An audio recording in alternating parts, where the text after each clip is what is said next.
ন্যাটোর জন্মই হয় নাই ইরানে আক্রমণ করার জন্য। যুদ্ধের সময় সবার আগে মারা যায় সত্য। যুদ্ধ ফকিরের জিনিস না, যুদ্ধ বড়লোকের জিনিস। বাংলাদেশ কেন এই যুদ্ধ ফলো করছে?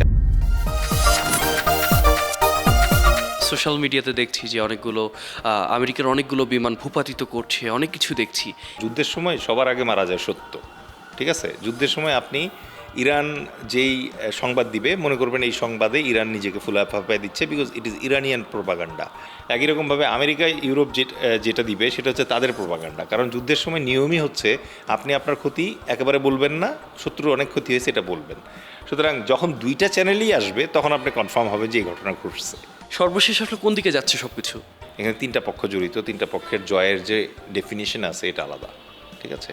আমেরিকার জন্য জয় হচ্ছে যখন ইরানের রেজিম চেঞ্জ হবে এবং ইরান ইসরায়েলকে আর আক্রমণ করতে পারবে না, এটা নিশ্চিত হবে।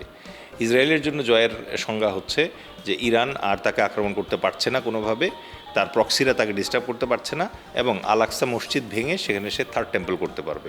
ইরানের জন্য জয়ের সংজ্ঞা হচ্ছে মধ্যপ্রাচ্য থেকে আমেরিকান যে সৈন্য আছে তারা সবাই বিতাড়িত হবে এবং ভবিষ্যতে কখনো ইসরায়েল এবং আমেরিকা মিলে তাকে আর আক্রমণ করবে না। এই তিনটার কোনোটাই এখন পর্যন্ত গেইনড হয় নাই।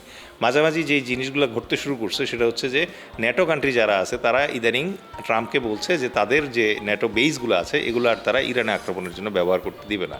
স্পেন দিয়ে শুরু হয়েছিল, লেটেস্ট আমরা শুনলাম ফ্রান্সের পররাষ্ট্রমন্ত্রী বলল যে ন্যাটোর জন্মই হয় নাই ইরানে আক্রমণ করার জন্য। ন্যাটোর জন্ম হয়েছে ভিন্ন কারণে। ন্যাটো কান্ট্রি যদি আক্রান্ত হয়, এখানে তো কোনো ন্যাটো কান্ট্রি আক্রান্ত হয় নাই, তাহলে আমেরিকা কেন ন্যাটো হেল্প করবে? এই হুইচ ইজ কোয়াইট লজিক্যাল।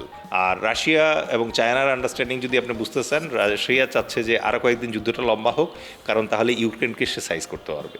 আর যদি কোনো কারণে ইরানে এখন আমেরিকা অথবা ইসরায়েল নিউক ইউজ করে, তাহলে সেও নিউক ইউজ করবে এগেনস্ট ইউক্রেন, ঠিক আছে? বড় কোনো বিস্ফোরণের সংখ্যা দেখছেন কিনা?